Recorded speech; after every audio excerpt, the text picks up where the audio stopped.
अहम कृष्ण सर्वासु हरे प्रभो। हरे, राम हरे हरे। राम हरे राम, राम राम हरे। हरे हरे। तो हम लोग जो आलोचना कर रहे थे, हम लोग जो डिस्कशन कर रहे थे, भागवत भागवत गीता का चतुश्लोकी भाग गीता जो बोलते हैं, ये 10 नंबर का 8 नंबर श्लोका से 11 नंबर श्लोका तक, ये 4 श्लोका को चतुश्लोकी गीता बोलते हैं। ठीक।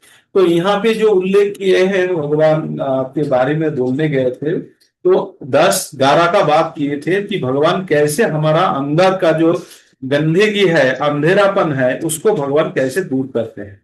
तो ये चतुश्लोकी गीता का अर्थ पहले समझ लेते हैं, क्या बोलने चाहते हैं 4 श्लोक के द्वारा, कैसे पूरा भगवत गीता को व्याख्या किया जाता है। तो ये 4 श्लोक द्वारा क्या बोलते हैं, पहला नंबर 8 10.8 में क्या बोलते हैं, 10.8 में भगवान खुद को बारे में बोलते हैं, खुद के बारे में बोलते हैं, उसके साथ हमारा क्या रिलेशन है, क्या बोलते हैं।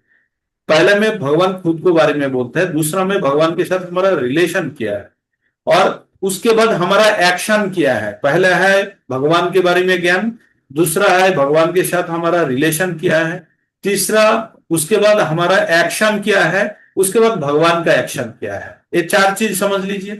पहले है, हम भगवत गीता में क्या पढ़ते हैं, हम लोग भगवत गीता में 5 विषय के ऊपर पठन करते हैं। पहला विषय क्या है, ईश्वर। दूसरा विषय होता है जीव। तीसरा विषय होता है प्रकृति। चौथा होता है काल। आपका समय, समय या काल। काल। और पंचम विषय जो होता है वो होता है कर्म। हम लोग जो यहाँ पे बैठे हैं, जूम मंदिर में बैठे हैं, हमारा सबके लिए चारों विषय एक है। कौन, हमारा सबका ईश्वर एक है, हमारा सबका आत्मा एक ही बराबर है, आत्मा में कोई फर्क नहीं है। हमारा समय अभी 8:09 है, सबका समय बराबर है, और सबका एनवायरमेंट भी सेम है। अगर हम जूम मंदिर का बात कर लेते हैं तो हम लोगों का एनवायरमेंट भी सेम है। तो हमारा 4 चीज सेम है, तथापि हम अलग क्यों है। अलग है कर्म के अनुसार, हमारा जो कर्म है उसके अनुसार हमारा पर अलग अलग वस्त्र पहने हुए हैं। ये जो हमारा शरीर है, ये शरीर को आप वस्त्र के नए तुलना कर सकते हैं, जैसे कि 2.22 में किया गया है ना। शरीर को वस्त्र के रूप में व्याख्या किया गया है। तो हम लोगों का जो ये जो शरीर है, ये शरीर एक कर्म का फल है। पिछले जन्म में हम जो भी कर्म किए थे उसी के अनुसार इस जन्म में हमको ये शरीर प्राप्त हुआ है। और ये शरीर प्राप्त होने का जो प्राप्त होने के साथ साथ क्या क्या हमने मांगे थे, लास्ट टाइम हमारा जो डेथ हुआ था उस टाइम पे हमने कौन कौन सा इच्छा लेके हमने मृत्यु वरण किए थे, समस्त इच्छा को पूर्ण करने के लिए हमको ये शरीर प्राप्त हुआ है ना। तो ये जो शरीर हमको ये प्राप्त हुआ है, ये शरीर में एक बार हमने प्रवेश कर दिया या ये शरीर धारण कर लिया, लेकिन ये शरीर का जो असुविधाएं है वो भी हमको भोगना पड़ेगा। तो भगवान भगवान वही हमको बोल रहा है कि जो 8 10 का 8 नंबर श्लोका में भगवान वही बोलने चाह रहा है कि जो भगवान कौन है। तो हमारा जो भगवत गीता में जो पांचों विषय के अंदर हम पठन करते हैं, उनमें हम लोगों का कर्म बहुत ही इंपॉर्टेंट है। और वही एक जगह है हम कुछ कर सकते, बाकी 4 विषय के ऊपर कुछ नहीं कर सकते। जैसे आपने एक नया मर्सिडीज गाड़ी खरीदे, खरीद के रास्ता में चलाने चाहते हैं, तो आपके पास क्या कंट्रोल है, सीट के ऊपर बैठ के आपको स्टेयरिंग घुमा सकते हैं, गियर शिफ्ट कर सकते हैं, और कुछ है ही नहीं आपके पास। है कंट्रोल है और कुछ भी कंट्रोल नहीं है। आप चलते चलते उसके पहिया का ढूंढ खोल सकते हैं, चलते चलते उसके इंजन खोल के बाहर फेंक सकते नहीं, कुछ नहीं कर सकते। तो हमारा जो जिंदगी जो मिल चुका है, इनमें हमारा पास सिर्फ एक ही जगह पे कंट्रोल है, वो है हम क्या करने चाहते हैं, कर्म है। बाकी भी जो भी चीज है हमारे अंदर, रजो तमो सतो, जो भी गुण है, जो भी हमारा शारीरिक गठन है, कुछ भी नहीं कर सकते हैं। वो इनबिल्ट है, हम लेके आए हैं, उसको थोड़ा सा भी हम परिवर्तन नहीं कर सकते। हम सिर्फ कर सकते क्या, कर्म। और जिसके द्वारा अगला वाला जो हमारा जर्नी होगा ना, उसको सुधार सकते। बाकी कुछ भी करने का हम एकदम लिमिटेड कैपेसिटी वाला हम रोबोट है। भगवान ने सब कुछ तय करके रखा है, सिर्फ हाथ में स्टीयरिंग दिया है। बोले बेटा गाड़ी में तेल भर दिया, सब कुछ कर दिया, तू जितना एक्सेलरेटर दबाएगा, जिस दिशा में स्टीयरिंग घुमाएगा, उस दिशा में गाड़ी चला जाएगा, बस। और कुछ भी कंट्रोल नहीं। तो हमारा हाथ में जो है वो है कर्म। और कर्म इतना गुरुत्वपूर्ण है, इतना इंपॉर्टेंट है कि भगवत गीता का शुरू में पहला 6 चैप्टर में कर्म के बारे में बताया गया है। तो पता चलेगा कि हमारा क्या कर्म है। तो भगवत गीता में ये पांचों विषय में हम जानते हैं। तो इनमें सबसे जो पहला क्या है, ईश्वर। तो ईश्वर के बारे में हम कैसे जान सकते हैं? ईश्वर अगर खुद व्यक्त नहीं करेंगे तो हम नहीं जान पाएंगे। तो ये जो 4 श्लोका द्वारा कैसे भगवत गीता का व्याख्या किया जाएगा, वही चीज यहाँ पे बताया जा रहा है। पहला श्लोका के द्वारा भगवान खुद को व्यक्त करेंगे, अब खुद के बारे में बताएंगे और जगत संसार के साथ उसका क्या रिलेशन है वो बताएंगे। दूसरा में बताएंगे जो भक्त होता है, जो उनका जो संतान है,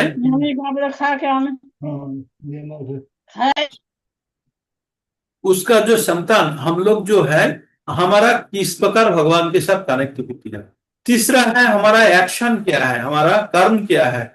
और चौथा है भगवान उस एक्शन का फल रूप से भगवान क्या देते हैं, है ना। इतना दूर तक हमने समझ गया। तो पहला है भगवान खुद को व्यक्त करेगा। दूसरा है भगवान के साथ उनका जो भक्त है उसका रिलेशन बोलेंगे। तीसरा बोलेंगे क्या करना है। और चौथा है उसका फल क्या है ना। तो ये चारों चीज है इसमें। तो पहला वाला श्लोक में क्या है, अहम सर्वस्व प्रभवो मत्तो सर्वं प्रवर्तते इति मत्ता भजन्ते माम बुधा भाव समन्विता। भगवान ने क्या बोला, जो अहम सर्वस्व प्रभवो मत्ते सर्वं प्रवर्तते, मैं सब कुछ का सृष्टा हूं, मुझसे मैं सब कुछ उत्पत्ति का कारण हूं और मुझसे सब कुछ चलता है। मुझे मेरा ही हर साइड में सब कुछ आवर्तित होते रहता है, घूमते रहते हैं। इति मत्ता, इसको जानने के बाद भजन्ते माम, जो मेरा भजना करते हैं, बुधा भाव समन्विता मतलब बुद्धि के साथ। तो यहां इसका 2 प्रकार का विश्लेषण हो सकता है। भगवान बोल रहे हैं मैं सब कुछ का जड़ हूं, मुझसे सब कुछ सृष्ट हुआ है। तो एक चीज जो जान लिया, कौन, जिसने जान लिया, ये किसके कौन सा श्लोका के साथ रिलेट कर रहा है, जन्म कर्म च अमे दिव्यम एवं जो व्यक्ति तत्तः 4:9 के साथ रिलेट कर लीजिए इसको। तो भगवान क्या बोला, अहम सर्वस्व प्रभावो मत्तो सर्वं प्रवर्तते इति मत्ता भजन्ते माम। भजन्ते जो वर्ड है ना, ये प्रभुपाद जी ने जबरदस्त व्याख्या किया है भजना के साथ। भजना सिर्फ भगवान का ही होता है और किसी का भजना नहीं हो सकता। बाकी का पूजा अर्चना हो सकता है, लेकिन भजन अगर होगा तो भगवान का ही होगा, कृष्ण भगवान का ही सिर्फ भजना होता है। तो भगवान यहाँ पे क्या बोल रहा है, इति मत्ता, इसको जानने के बाद भजन्ते माम, जो भजना करते हैं, बुधा भाव समन्विता, बुधा बुद्धि के उदय होने के बाद जो स्थिति आता है, इस प्रकार स्थिति लेके जो भगवान का भजना करते हैं, कौन करते हैं, जो भक्त करता है। तो उसका स्थिति क्या है नेक्स्ट श्लोका में बोलेंगे, ठीक है ना। तो बोला भगवान सब कुछ का मूल है, भगवान से सब कुछ उत्पन्न होता है, भगवान द्वारा ही सब कुछ संरक्षित है। और ये चीज जानने के बाद जिसका बुद्धि हुआ है, वो जो भजना करता है, वहां तक यहाँ पे रखा। उसके बाद दूसरा श्लोक में बताएंगे, नेक्स्ट वाला श्लोक में क्या बोलेंगे, मच्चित्ता मद्गतो प्राणा बधायन्त परस्परम कथयन्तश्च मांगुत्तम तुष्यन्ति च रमन्ति च। पुनः पढ़ता हूं मैं श्लोक, मच्चित्ता मद्गतो प्राणा बोधयन्तः परस्परम कथयन्तश्च मांगुत्तम तुष्यन्ति च रमन्ति च। तो यहाँ पे कुछ कुछ वर्ड के ऊपर जोर देना है। मच्चित्ता मद्गतो प्राणा, भगवान क्या बोल रहा है, वो मुझ में मेरा जो भक्त का बात कर रहा है ना, किसका, जो बुधा भाव समन्विता बोला था ना, जो भजन थे माम, जो भजना कर रहा है, कौन, उसके बारे में बता रहा है। अभी भक्त के बारे में बता रहा है। क्या बता रहा है, मच्चित्ता मत गत प्राणा, मतलब भगवान में वो चित्त भी दे दिया, मन भी दे दिया। देने के बाद क्या कर रहा है, मच्चित्ता मत गतो प्राणा बोधायन्त परस्परम, आपस में बात कर रहा है। जैसे हम लोग यहाँ बैठे हैं, बैठे क्या कर रहे हैं, आपस में बात कर रहा है। किसके बारे में बात कर रहा है, भगवान के बारे में। कब कर रहा है, नित्य कर रहा है। तो वही भगवान बोल रहा है नित्यम कथयन्तश्च मांग नित्यम, कथा कर रहा है मतलब बात कर रहा है। कब कर रहा है, नित्यम। और उसके बाद क्या होता है, हम दुखी हो जाते हैं, नहीं, तुष्यन्ति च रमन्ति च, मतलब बहुत खुश होते रहता है एवं रोमांचित होते रहता है। जैसे हमारा जो बाल खड़े खड़े हो जाते हैं ना, कभी कभी कांटा देते हैं, बोलते हैं उसको क्या बोलते हैं हिंदी में पता है, तो हम जब भगवान के बारे में जब विश्लेषण करते हैं, खुश हो जाते हैं और हमारा अंदर एक शहरन होता है, मतलब बॉडी में दूसरा टाइप का फीलिंग्स आता है। आप प्रभु जी रोंगटे खड़े होना, रोंगटे खड़े हो जाते हैं, रोंगटे खड़ा हो जाते हैं। रोमांचित होना।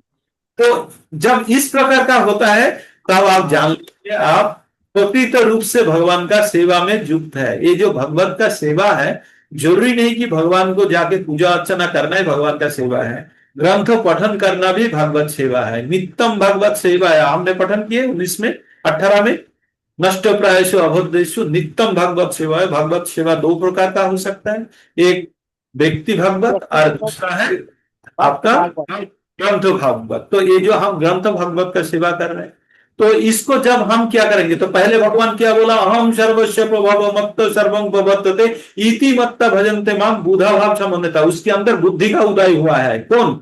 जो हमेशा भगवान का भजना कर रहा है, क्या जान के, जो भगवान सब कुछ का मूल है, भगवान के द्वारा सब कुछ चालित है, ये जानने के बाद जिसके अंदर बुद्धि का उदय हुआ है और वो भगवान के भजना कर रहा है, उस प्रकार आदमी कैसे करता है ये भजना? तो बोलते हैं मत चित्ता मत गतो प्राणा बोधायंत परस्परम। मुझमें वो अपना मन चित्त डाल देते हैं, डालने के बाद क्या करते हैं, आपस में बात करते रहते हैं। आपस में बात करते हैं, क्या बात करते रहते हैं? मेरे बारे में बात कर रहे थे। कब करता है? नित्यम, हमेशा करते हैं। 1 घंटा आधा घंटा बात नहीं, हमेशा भगवान के बात करने के लिए भक्त तैयार है।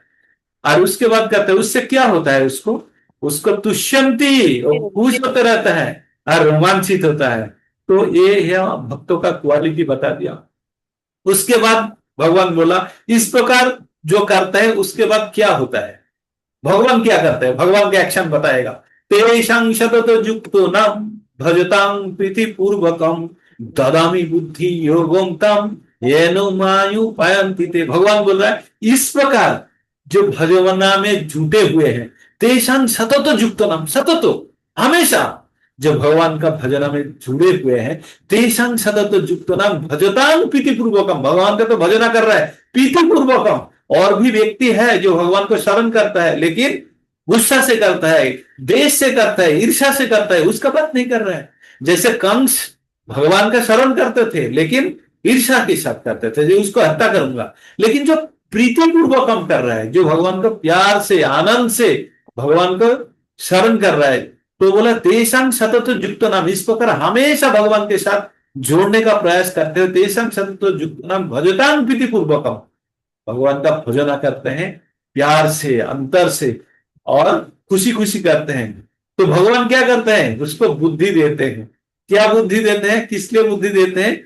ददामी बुद्धि योगोत्तम येनो मायु पायंत को, उसको ऐसा बुद्धि देता हूं वो जैसे मेरे पास आ जाए, वो जैसे मेरा पास आ जाए। तो इतना दूर तक फिलोसॉफी बोलने के बाद भगवान फिर बोल रहे हैं भगवान क्या एक्शन करते हैं। तेषामेवोनुकंपर्थम अहम अज्ञानजम तमो नाश्यम आत्म भावस्थ ज्ञान दीपेन भाष्यता। भगवान क्या बोल रहा है, उसके ऊपर मैं अनुग्रह करता हूं, कृपा करता हूं, करने के बाद करता है क्या करते हैं, उसका हृदय में एक ज्ञान का दिया जला देते हैं। देखिए उसके अंदर जो अज्ञानता का अंधकार था, अज्ञान रूपी जो अंधकार था, उसको दूर कर देते हैं। तो वो समस्त रूप प्रकार का कलुष से मुक्त हो जाते हैं और भगवान के पास पहुंचने लायक बन जाते हैं। तो ये है भगवत 14 श्लोक की गीता, 4 श्लोक का। और एक बार पठन कर लेते हैं हम लोग, आप लोग भी चाहे तो आप पुस्तक है तो खोल के एक बार पठन कर सकते हैं। प्रभु जी बिल्कुल।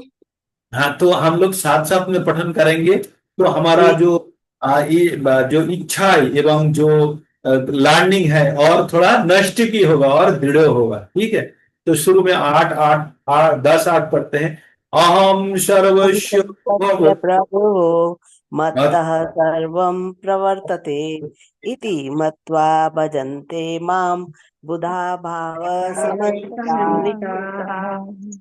नेक्स्ट पढ़ेंगे मच्चित्ता मद्गतो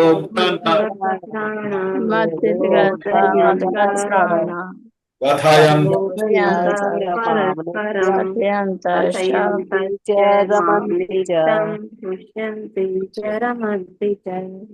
और एक तरीका कर, मैं पहले उसके बाद सब साथ में पढ़ेंगे, ठीक है ना? एक बार पढ़ेंगे तो शायद उसको पकड़ लेंगे।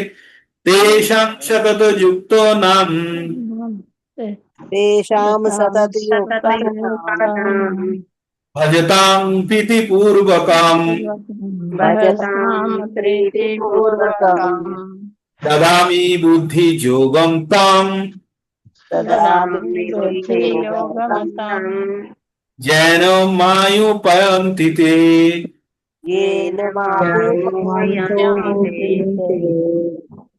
अभी ठीक आ रहा है। उसके बाद अभी 11 नंबर का एक ही वर्ड बहुत लंबा है, हाँ, तो उसको काट के पढ़ेंगे।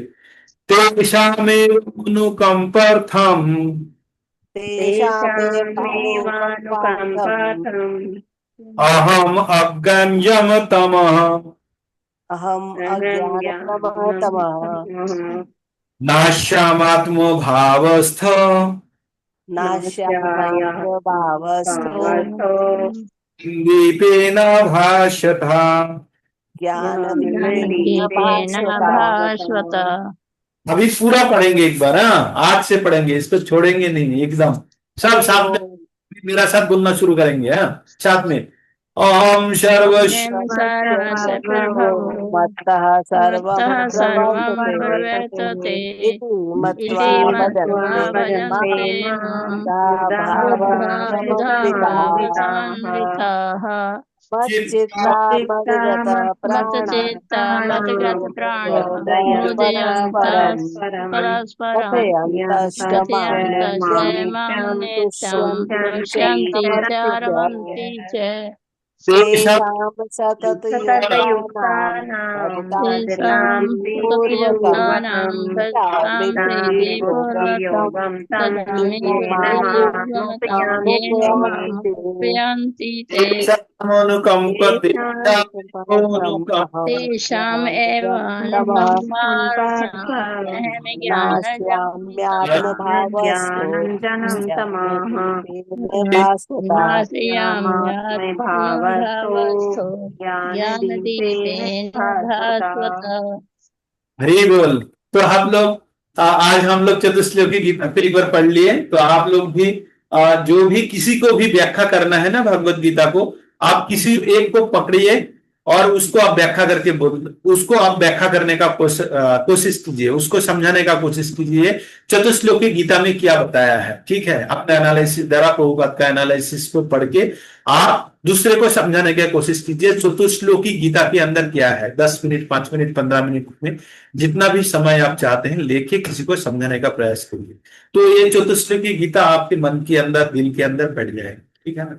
तो आप पूरा भावना भी, गीता का भावना भी आ जाएगा। तो प्रभु ये, जी जो 11वां श्लोक है ना, हाँ, 11वें श्लोक की जो नाश्यामय आत्म भावस्तु हाँ, ज्ञानदीपेन भास्वता, इसको उससे मिला देंगे। नष्ट प्रायेषु अभद्रेषु हाँ, इससे नित्यम भागवत सेवया।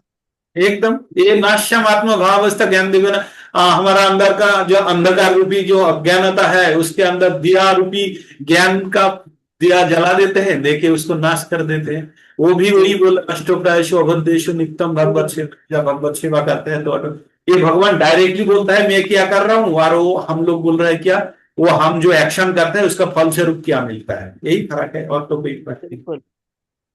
तो अभी 22 नंबर श्लोक है, उमा माता जी पठन करेंगे। काफी देर पहले से माता जी का हैंड रेज है, हमें देख के हरे भी कृष्णा प्रभु जी। नहीं दे पाया। पठन कीजिए। कृष्ण कृपा मूर्ति अभय चरणारविंद श्रील प्रभुपाद जी की जय। अतो वै कवियो नित्यं भक्तिं परमया मुदा वासुदेवे भगवती कुर्वन्त्यात्म प्रसादनीम्। शब्दार्थ: अतः, अतएव, वै, निश्चय ही, कवयः, सारे आध्यात्मवादी, नित्यम, अनादिकाल से, भक्तिम, भगवान की सेवा, परमया, परम, मुदा, अत्यंत प्रसन्नता के साथ, वसुदेवे, श्री कृष्ण में, भगवती, भगवान, कुर्वंती करते हैं, आत्म, आत्मा को, प्रसादनिम, जो प्रमुदित करने वाली है। अनुवाद: अतएव निश्चय ही सारे आध्यात्मवादी अनंत काल से अत्यंत प्रसन्नता पूर्वक भगवान श्री कृष्ण की भक्ति करते आ रहे हैं, क्योंकि ऐसी भक्ति आत्मा को प्रमुदित करने वाली है। तात्पर्य श्री प्रभुपाद जी के द्वारा श्री प्रभुपाद जी की जय। यहाँ पर विशिष्ट रूप से भगवान श्री कृष्ण की भक्ति की विशेषता का वर्णन हुआ है। भगवान श्री कृष्ण स्वयं भगवान हैं और श्री बलदेव, संकर्षण, वासुदेव, अनिरुद्ध, प्रद्युम्न तथा नारायण जैसे अन्य समस्त रूपों से लेकर पुरुषावतार, गुणावतार, लीला अवतार, युगावतार तथा भगवान के अन्य हजारों स्वरूप श्री कृष्ण के पूर्ण अंश एवं समाकलित रूप हैं। जीवात्माएं भगवान से पृथक हुए उनके भिन्नांश हैं। अतएव भगवान श्री कृष्ण ईश्वर के आदि रूप और दिव्यता की इति हैं। वे उन उच्च अध्यात्मवादियों के लिए अधिक आकर्षक हैं जो भगवान की दिव्य लीलाओं में भाग लेते हैं। श्री कृष्ण तथा बलदेव के अतिरिक्त भगवान के अन्य रूपों के साथ वैसी घनिष्ठता स्थापित नहीं हो पाती जितनी कि ब्रजभूमि में भगवान की दिव्य लीलाओं में होती है। ऐसा नहीं है कि श्री कृष्ण की दिव्य लीलाएं नहीं हो, जैसा कि कुछ अल्पज्ञ लोग समझते हैं। उनकी लीलाएं शाश्वत हैं और ब्रह्मा जी के एक दिन में एक बार यथा समय प्रकट होती हैं। जिस प्रकार प्रत्येक 24 घंटों की समाप्ति पर पूर्व में सूर्य का उदय होता है। हरि बोल, हरे कृष्णा। तो भगवान का जो प्रेममयी सेवा के बारे में बात कर रहे हैं यहाँ पे, और भगवान स्वयं परमेश्वर भगवान, मतलब भगवत गीता जब हम पठन कर रहे थे ना, तब एक कंडीशन के साथ पढ़ना है। या भगवतम का तो बात तो बाद में आएंगे। भगवत गीता तभी पठन करेंगे जब आप पहला शर्त मानेंगे कि जब हम कोई भी चीज करते जाते हैं ना, बैंक में या कोई पोस्ट ऑफिस में कोई डिजिटल फॉर्म भरते हैं, तो एग्री बोल के एक कलम होता है ना, एक पॉइंट होता है जहां पे आप डॉट मार देते हैं, उसके रेडियो बटन होता है, उसको ऑन करने के बाद ही आगे बढ़ता है। या एयरलाइंस का टिकट खरीदे या रेलवे का जो भी है, हमने एग्री करते हैं शर्त के साथ, उसके बाद हमको आगे ले जाने का मौका देता है ना, उसको कंप्लीट करने के लिए। तो भगवत गीता को जब हम पठन करेंगे तो पठन करके इसका ज्ञान अर्जन करने का पहला शर्त है कि भगवान कृष्ण परमेश्वर भगवान है। ये श्रद्धा पहले आपको थियोरेटिकली प्रैक्टिकली जो भी है आपको ये एक्सेप्ट करना पड़ेगा। फर्स्ट है हम लोगों का श्रद्धा होना चाहिए, और दूसरा ये होना चाहिए कि भगवान कृष्ण परमेश्वर भगवान है। ये दोनों शर्त पहले जब आप एग्री करेंगे तब हम आगे बढ़ेंगे, मतलब भगवत गीता पठन में। और भगवत गीता जब तक आप पठन पूरा नहीं करते तब तक भगवतम पढ़ना नहीं है। मतलब पढ़ने का ऐसे पढ़ तो सकते हैं, लेकिन समझने के लिए वो ग्रामर है और यह है टेक्स्ट। ठीक है, तो भगवत गीता जब तक आप नहीं पठन कर लेते तो भगवतम का आनंद नहीं ले सकते, क्योंकि हर विषय में ये इधर उधर उधर उधर शिफ्टिंग चलते रहेगा, है ना। अभी जब चैतन्य चरितमृत पढ़ने जाएंगे तब भगवत गीता और भागवतम के बारे में शिफ्टिंग चलते रहेगा चैतन्य चरितमृत के अंदर। इसलिए बोलते हैं पहले भगवत गीता, उसके बाद भागवतम, और उसके बाद चैतन्य चरितमृत या चैतन्य भागवत, जो भी ग्रंथ हम पढ़ेंगे ये दोनों पठन करने के बाद ही। तो यहाँ पे भगवान के बारे में जो भी हमने विश्लेषण किए हैं, भगवान का अलग अलग एक्सटेंशन के बारे में बताया है। लीला अवतार, जुग अवतार, पुरुष अवतार, अलग अलग अवतार के बारे में बोले। अनंत कोटि प्रकाश रहा है। तो ये ऐसे एक जगह पे प्रभुपाद जी भी बोल रहे थे, ग्रंथ में भी है कि भगवान का इतना अवतार होता है जैसे कोई समुद्र में ढेव होता है ना, जैसे गिना नहीं जा सकता, इतना भगवान का अवतार होता है। तो किसका कितना पावर है उसके ऊपर वो अवतार को हमने याद रखते हैं। जैसे 10 अवतार को हम याद रखें या 22 अवतार को याद रखे हैं, क्योंकि उनमें पूर्णता दे के रखे हैं, उनमें विशेष विशेष गुण दे के भेजे हैं। तो तभी बाकी जो हमारा वर्तमान समाज में भी बहुत बड़ा बड़ा विद्वान व्यक्ति है या बड़ा बड़ा राजनीतिक नेता है, वो भी भगवान का अंश स्वरूप है, काफी शक्तिशाली अंश है। हम जैसे कमजोर नहीं है। आप किसी भी राजनीतिक नेता को ले लो, जो भी हजार हजार लाख लाख आदमी को प्रभावित करते हैं, उसके अंदर भगवान का तंत्र शक्ति है। हम माने ना माने वो दूसरी बात है, हमारा पसंद में आए ना आए, लेकिन अगर आपका प्रिय कोई व्यक्ति, आपका कोई प्रिय पार्टी का कोई व्यक्ति होगा, तो आपको चपलूसी करने में कहीं शर्म नहीं आएगा। आप सोचेंगे क्या वो हम जो भी कर रहे हैं उसके लिए सब सही है ना। इस प्रकार का भावना हमारा अंदर होता है। तो यही भावना हमारा भगवान के लिए होना है। जो चपलूसी अगर करना है तो हम चरम और परम व्यक्ति के लिए करेंगे, बाकी किसी के लिए नहीं करेंगे। वही हमारा बाप है, वही माई है, उसके लिए जो भी बोलेंगे हम करने के लिए तैयार हैं। तो इस प्रकार का जब दासत्व भाव खुद के अंदर आएंगे तभी भगवान त्रिनादोपि सुनिचन तरुरोपि सहिष्णु न अमाने न मान देना कीर्तनिया सदा हरि, तभी हम हरि कीर्तन करने के लिए यज्ञ बनेंगे। तो हमको भी सोचना होगा कि हमारा अंदर जो मिथ्या अहंकार है ना, तो ये चैतन्य चरितमृत में आएगा। सर्वाबाधि विनिर्मुक्तम तत्मरात्मेन निर्मलम ऋषिकेन ऋषिकेश सेवनम भक्ति उच्चते। तो हमारा जो स्टेटस है, हम कौन है एक्चुअल, हम क्यों यहाँ पे फंसे हुए हैं, ये जो हम प्रकृत रूप से जान लेंगे तो शायद हम लोगों को कोई यार भक्ति के लिए कोई तकलीफ नहीं होगा। लेकिन मूर्ख लोग क्या करते हैं, मूर्ख लोग भगवान का, प्रभुपाद जी ने ये 10 नंबर अध्याय के बारे में जब भी कोई पठन या लीला का बात करते हैं उनको बहुत झटका देते हैं। बोले पहले 9 तक पढ़ लो, उसके बाद 10 पढ़ने जाओगे तब तो रियलाइजेशन आएगा क्या है, मजा आएगा। तभी रियलाइजेशन आएगा क्या है। तो यही है भगवान। इसके बारे में जैसे ब्रह्मा का एक दिन में भगवान आता है, तो ब्रह्मा का एक दिन कितना साल का होता है, हमारा जैसे 430 करोड़ 430 ईयर्स में ब्रह्मा का एक दिन होता है। हाँ, तो बताइए 400, हाँ, कितना ज्यादा है। 43,200 43,200, मतलब ये होता है फोर थ्री करता 432 करोड़ 432,000 करोड़ ईयर्स में बोम्बा का एक दिन होता है। और बोम्बा का एक दिन में भगवान दुनिया में आते हैं एज ए भगवान के रूप में, कृष्ण के रूप में आते हैं। और बाकी टाइम में तो अलग अलग रूप में तो कंटिन्यूअस आते रहते हैं।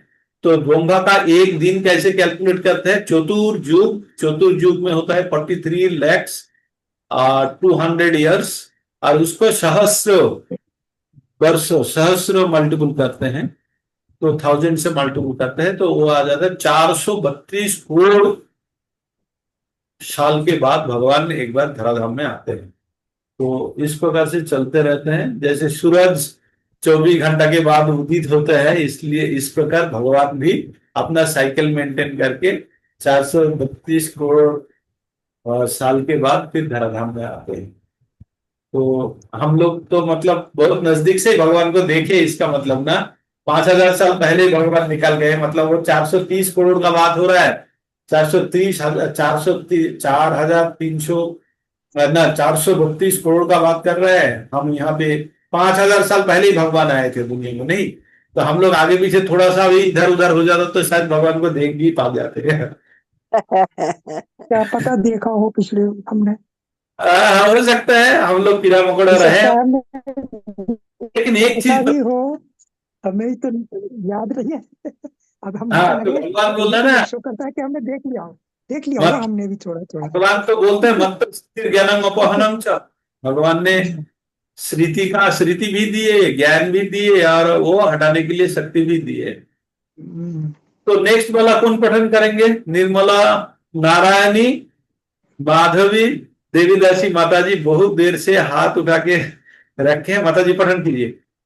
चलिए मैं 23 निकोटी नंबर करके आया। 23 नंबर हाँ, पर 23 नंबर 23 पर। आज यही 23 नंबर की आज विराम माता जी जब पढ़ते हैं ना, आप घर दूसरे में का नारायणी माता जी, आप घर में बात बहुत करते हो, बीच में जब हम पढ़ते हैं म्यूट हाँ, करके बात किया करिए प्लीज। म्यूट नहीं किया था ना, वो कुछ पूछ रहे थे ना, तो इसलिए। ठीक है माता जी, आपने पठन कर लिया। जो घट गया तो उसको तो वापस नहीं ला सकते, वर्तमान हाँ, में चल रहा है उसको लेके। ठीक है माता फिर जी वो पठन। दूसरे उसका आना तेईस 23वां। 30वां नहीं 23। 23वां, हाँ, हाँ 23, 23। Thank you 30। 23वां। स्क्रीन शेयर कर दिया। सतरजस्तम हाँ, अब ठीक है। सच्चे ओम नमो भगवते वासुदेवाय। ओम नमो भगवते वासुदेवाय। ओम नमो भगवते वासुदेवाय। सतत्वं रजस्तम इति प्राक् प्रकृतेर्गुणास्ते युक्त परः पुरुष एका इह स दत्ते स्थित्यादये हरि विरिञ्चिर्हरेति संज्ञः श्रेयांसि तत्र खलु सत्वत् नो निर्णाम स्युः। ऊपर करना प्रभु जी। हाँ, उसको अब ये शब्दार्थ पढ़िए, उसके बाद अनुवाद। आने रहना है इसमें। सत्तम मतलब सतगुण, रजो मतलब रजोगुण, तम हाँ, सततम सत्वगुण, रजत रजोगुण, तमः तमोगुण इति इस प्रकार प्रकृति प्रकृति के गुण गुण तय उनके युक्त उनके द्वारा उनके द्वारा। ये कहाँ गया? हाँ, माता जी का नेट गया। पर दिव्य आ गई। पुरुष एक न पुरुष एक ही अस्य इस भौतिक जगत का धत्ते स्वीकार करता है। स्थिति आदय उत्पत्ति पालन तथा संहार आदि को हरि विष्णु भगवान विरिंची ब्रह्मा हर शिवजी तनो माता जी इति निर्णाम माता जी एक छोड़ इस दिया। प्रकार इनको दिखाई नहीं दे संज्ञा रहा कुछ। विभिन्न स्वरूप माता जी श्रेयांसी एक लाइन छोड़ दी। इसको सर्वजन माता जी इति को इस दिखाई नहीं दे प्रकार रहा। तो है। इसका फैला जूम नहीं, कर अब लो तो इस आप ठीक। इसको फिर प्रकार पढ़ो। हाँ, ठीक पढ़ रहे हैं। संज्ञा विभिन्न स्वरूप श्रेयांसी चरम लाभ तत्र वहाँ खलु निस्संदेह सत्व सात्विक तनु रूप निर्णाम मनुष्यों का शिव प्राप्त किया। दिव्य भगवान प्रकृति के 3 गुणों सत्व रज तमः तथा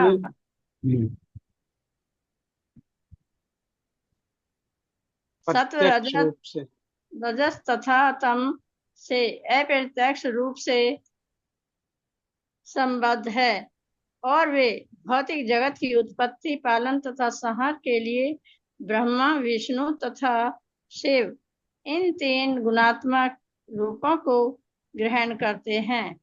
इन तीनों रूपों में से सत्व गुण वाले विष्णु से सारे मनुष्य परम लाभ प्राप्त कर सकते हैं। तात्पर्य प्रपात जी द्वारा। प्रपात जी की जय। एक लाइन नीचे। हाँ बस। पहले जैसा यह कहा गया है कि भगवान श्री कृष्ण की भक्ति उनके पूर्ण अंशों के रूप में की जाए, उसकी पुष्टि इस कथन द्वारा होती है। भगवान श्री कृष्ण तथा उनके पूर्व उनके सर्वपूर्ण अंश विष्णु तत्व हैं। श्री कृष्ण के बाद अगला दूसरे संकर्षण, तब इन संकर्षण से विष्णु माता जी नहीं, पुरुष अवतार। माता जी गलत हो गया। छूट गया। श्री कृष्ण के बाद अगला प्राकट्य बलदेव का होता है। हाँ हाँ हाँ, ये न बीच बीच में थोड़ा सा आ रहा ना। हाँ, संकर्षण के बाद ना चाहिए विष्णु तत्व हैं। श्री कृष्ण के बाद अगला प्राकट्य बलदेव का होता है। बलदेव के बाद संकर्षण, संकर्षण के बाद नारायण और नारायण से दूसरे संकर्षण तब इन संकर्षण से विष्णु पुरुष अवतार का प्राकट्य होता है। विष्णु अथवा सत्व गुण के विग्रह इस प्रकार इस भौतिक जगत के पुरुष अवतार हैं और क्षीरोदक्षाई विष्णु या परमात्मा नाम से जाने जाते हैं। पर ब्रह्मा रजस के विग्रह हैं जो से और शिव तमस के। ये तीनों इस भौतिक जगत के तीनों गुणों से गए तीनों गुणों के विभागा अध्यक्ष हैं। विष्णु के सत्वगुण से इस नृत्य से इस सृष्टि का इस प्राकट्य संभव होता है। इस सृष्टि का प्राकट्य संभव होता है और जब इसे विनष्ट करना होता है तो शिव जी अपने तांडव नृत्य से इसे नष्ट कर देते हैं। भौतिकतावादी ऊपर कर दिया।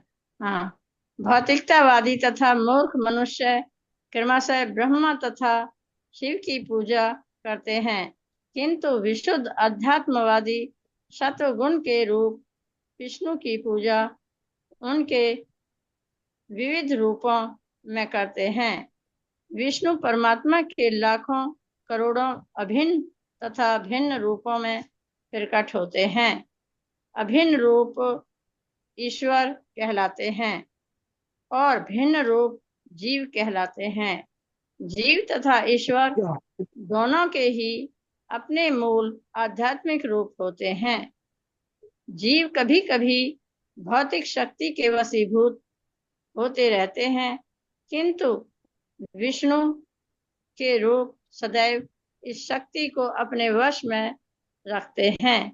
जब भगवान विष्णु इस भौतिक जगत में प्रकट होते हैं प्रकट होते हैं तो वे माया के वशीभूत बद्ध जीवों का उद्धार करने के लिए आते हैं। ऐसे जीव इस भौतिक जगत कहाँ पहुंचा दिया प्रभु जी।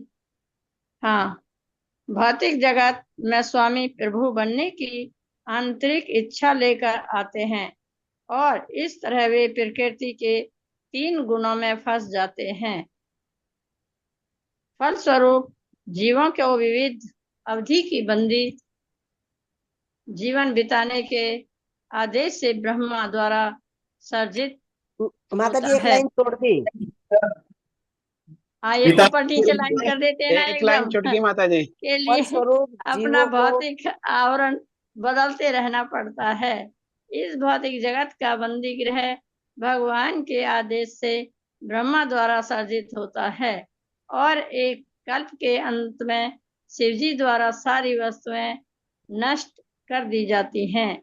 किंतु जहां तक इस बंदी गृह की देखभाल की जाती है, अतएव जो देखभाल का भी प्रश्न है। व्यक्ति जन्म मृत्यु रोग नहीं तथा माता जी, वृद्धावस्था गड़बड़ कर जैसे दिया संतापों से माता पूर्ण जी, इस गड़बड़ पढ़ संसार दिया। रूपी बंदी गृह से छूटना चाहता है, उसे अब ऐसी आगे पढ़ने मुक्ति दो के माता जी। लिए भगवान विष्णु को प्रसन्न करना चाहिए। भगवान विष्णु की अब आगे कर की पूजा भक्तिमय सेवा द्वारा ही संभव है, किंतु यदि कोई इस भव रूपी बंदी गृह जीवन को चालू रखना चाहता है तो वह ब्रह्मा शिव इंद्र वरुण जैसे विभिन्न देवताओं से क्षणिक सुख के लिए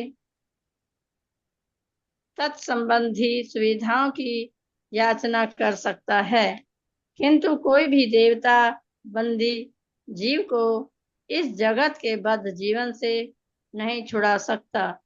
केवल विष्णु ही इसे कर सकते हैं। अतएव चरण लाभ भगवान विष्णु से ही प्राप्त किया जा सकता है। हरे कृष्ण प्रभु। हरे कृष्णा प्रभु जी, 2 लाइन जो बीच में छोड़ दी थी मैं वहां से पढ़ दे रही हरे हूँ। कृष्ण माता जी। किंतु माता जी जहाँ ये तक ना ऊपर नीचे लाइन हो जावे ना, वहीं खो जाती हूँ मैं। हाँ हाँ आप खोया ना माता करो, जी इसे क्लास में रहा करो। मोबाइल को पैरेलल में लेके डबल क्लिक करके मोटे आ जाएगा, तो आराम से पढ़ा जाता है। किंतु अच्छा। जहाँ तक इस बंदी ग्रह की देखभाल का प्रश्न है, हाँ, पर वो जी वो विष्णु चलानी द्वारा नहीं आती है ना ये। उसी प्रकार संपन्न अच्छा अच्छा। चलाना नहीं आता ना फोन भी अच्छी इसको तरह से। वह ठीक। विष्णु द्वारा उसी प्रकार संपन्न किया जाता है जिस तरह राज्य सत्ता द्वारा बंदी ग्रह की देखभाल की जाती है। अतः जो व्यक्ति जन्म, मृत्यु, रोग तथा वृद्धावस्था जैसे संतापों से पूर्ण इस संसार रूपी बंद ग्रह से छूटना चाहता है, उसे ऐसी मुक्ति के लिए भगवान विष्णु को प्रसन्न करना चाहिए। भगवान विष्णु की पूजा भक्ति में सेवा द्वारा ही संभव है, किंतु यदि कोई इस भव रूपी बंदी ग्रह जीवन को चालू रखना चाहता है तो ब्रह्मा, शिव, इंद्र, वरुण जैसे विभिन्न देवताओं से क्षणिक सुख के लिए तत्संबंधी सुविधाओं की याचना कर सकता है, किंतु कोई भी देवता बंदी जीव को इस जगत के बद्ध जीवन से नहीं छुड़ा सकता, केवल विष्णु ही से कर सकते हैं। अतः चरम लाभ भगवान विष्णु से ही प्राप्त किया जा सकता है। हरि बोल। तो ये तो हरे हम पठन करके हमने समझ गया क्या है इसमें। तीन रूप में भगवान का प्रकाश के बारे में बात कर रहे हैं, विष्णु, ब्रह्मा और शिव। सत्व, रजो और तमो गुण का प्रकाश के रूप में। रजोगुण में जो होता है ब्रह्मा जी, उनसे उत्पत्ति होता है, तो उनसे फर्दर जो भी जनसंख्या का उत्पत्ति है रजोगुण का प्रभाव से होता है। और शिव जी क्या करते हैं, तांडव लीला द्वारा सबको विनाश करते हैं, और पालन करने के लिए विष्णु है भगवान। तो ये तीन रूप के अंदर भगवान ने और प्रभुपाद जी ने और विशद रूप से व्याख्या व्याख्या किए हैं किसका। जो पहले कृष्ण है, उसके बाद बलदेव है, उसके बाद शंकरशन है, उसके बाद नारायण है, और नारायण से फिर शंकरशन है, फिर शंकरशन से है वहां पे महाविष्णु है जो कारणदायक है, उसके बाद गर्भदायक विष्णु है, उसके बाद क्षीरोदायक विष्णु, क्षीरोदक्षाई क्षीरोदक्षाय विष्णु है। तो क्षीरोदक्षाय विष्णु जो हमारा अंदर परमात्मा के रूप में रहता है। तो ये 8 एक्सटेंशन सबको याद रहना चाहिए। पहले आप लोग भी सुन लीजिए, भगवान कृष्ण है, बलदेव है, शंकरशन है, उसके बाद ये एक है, उसके बाद शंकरशन के बाद क्या है, नारायण है, नारायण के बाद फिर शंकरशन है, उसके बाद क्या है, कारणदायक विष्णु है, उसके बाद गर्भदायक विष्णु है, उसके बाद क्षीरदायक विष्णु। हरे विष्णु हमारा अंतर में परमात्मा का रूप में रहते हैं। ठीक है ना। तो ये चीज सबको मन में रहना चाहिए कि कहाँ भगवान किस प्रकार एक्सपेंशन में है ना। तो ये तीन रूप में रहते हैं। जो विष्णु होता है, अभी लास्ट में जो हम बात किए, जो हमारा पालक रूप से जो पालन करने के लिए भगवान जो रखे हैं, श्री विष्णु जो है विष्णु रूप में भगवान, वो है क्या, वो शुद्ध सत्वगुण में है, वो पालन करने के लिए है, और उत्पन्न करने के लिए ब्रह्मा जी और ध्वंस करने के लिए शिव जी। तो इस प्रकार से हम लोगों को समझाया गया। तो आध्यात्मवादी सत्वगुण में रहते हुए विष्णु का पूजा करते हैं।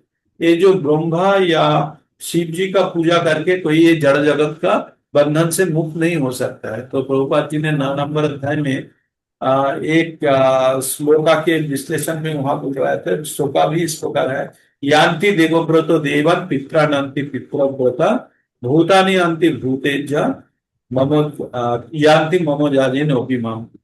भगवान बोलते हैं जो देव देवता को पूजा करते हैं वो देव देवता लोक में जाते हैं, और देव देवता लोक में जाने के बाद क्या होता है, वहां का जो फल होता है क्षणस्थायी होता है, मतलब टेम्पुररी होता है, उसको पुनः यहाँ आना पड़ता है, पृथ्वी पे आना पड़ेगा।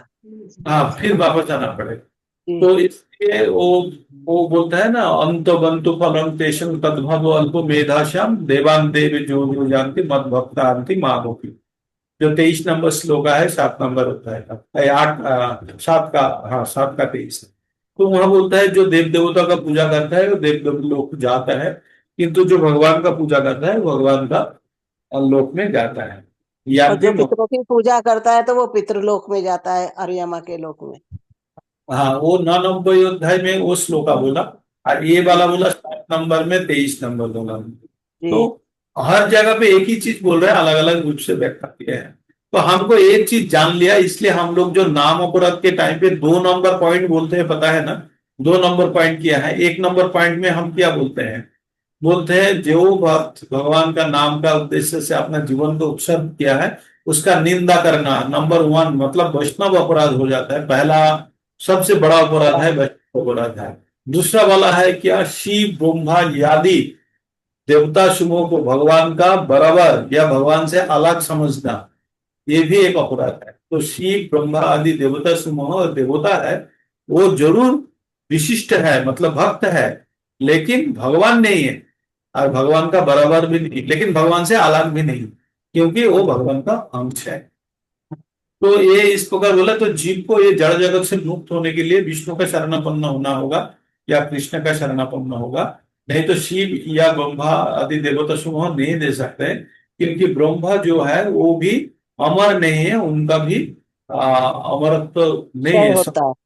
100 साल के बाद ब्रह्मा भी खत्म हो जाएंगे, है ना। तो हमारा 100 साल नहीं है, उनका 100 साल, उनका एक दिन तो हमारा 432 करोड़ हजार। मन तो ब्रह्मा जी का एक दिन तक तो जाने कितनी पीढ़ियां आएंगी, कितनी जाएंगी। तो ये है आज का हम विश्लेषण एवं और पठन। प्रभु प्रभु जी विष्णु तत्व की तुलना दूध से करते हैं और शिव तत्व की तुलना दही से करते हैं। एक ठीक है, एक है ना बात प्रभु जी, दही का स्रोत भी दूध ही होता है। दूध से दही होता है लेकिन दही दूध नहीं है, यही बोल। हाँ जी। तो शिव जो है भगवान का, भगवान से अलग नहीं है लेकिन भगवान नहीं है, जी ये चीज दही भगवान का। तो तो आज के लिए यही, फिर कल 24 नंबर से शुरू करेंगे। हरे थोड़ा सा, कृष्ण प्रभु जी। हाँ, ये चैप्टर को थोड़ा अच्छा ढंग से पढ़ लेते हैं तो फिर ये बहुत अच्छा अच्छा टॉपिक है ना। यहाँ जब 16 नंबर में पढ़ेंगे ना परीक्षित महाराज का कली के साथ इंटरेक्शन, 17 नंबर पढ़ेंगे तो बहुत मजा आएगा वहाँ पे। हाँ। प्रभु जी नींद नहीं आती ये सोचिएगा, आलस नहीं आता सुनने में और पढ़ने में। अगर जिसको पढ़ने में आलस आएगा ना, वो ग्रंथ या कुछ भी फिर दिमाग में नहीं घुसता। हाँ ठीक है, ये तो हमको पूरा चार्ज कर देते हैं ना। हम्म, तो आज यहीं पे विराम लेते हैं, फिर जी कल पुनः प्रभु जी। मिलेंगे। रिकॉर्डिंग भी बंद अच्छा कर। कल्पतरुभ्यश्च कृपा सिंधुभ्यैव च पतितानां पावनेभ्यो वैष्णव वैष्णव